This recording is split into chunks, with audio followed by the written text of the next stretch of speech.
அதே துபாய் கிரவுண்ட்ல உட்ற வண்டியனுங்கிற மாதிரி சென்னை சூப்பர் கிங்ஸ் 4வது கோப்பையை 4வது வருஷத்துடைய செலிப்ரேஷன் ஸ்டார்ட் பண்ணிட்டு இருக்காங்க. பொதுவாக சொல்லணும் அப்படின்னா அக்டோபர் 15ஆம் தேதி 2021 அவங்களுடைய 4th கப்பை ஜெயிச்சாங்க.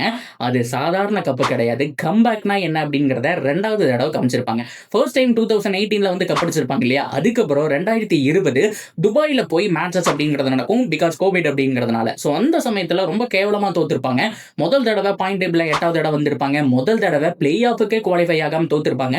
இவ்வளவு ஒரு கேவலமான தோல்விக்கு அப்புறம் Chennai super kings and MS Dhoni finish அவ்வளவுதான், திரும்பி வரமாட்டாங்க அப்படிங்கிற மாதிரி பத்திரிகையில எல்லாம் எழுதினாங்க.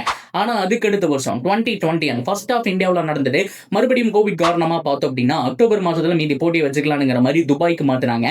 அதே துபாய் கிரவுண்ட்ல எங்க சென்னை சூப்பர் கிங்ஸ் ஜெயிக்கவே மாட்டாங்கன்னு சொன்னாங்களோ, 4th கப் அடிச்சுட்டு வளம் வந்தாங்க பாருங்க. அந்த விஷயம் அப்படிங்கறத மறக்க முடியாது. 4வது வருஷம் 4வது கோப்பை ஆனிவர்சரிங்கிறதுனால ஃபேன்ஸ் சும்மா தெரிய விட்டுட்டு இருக்காங்க சோசியல் மீடியாஸ்ல.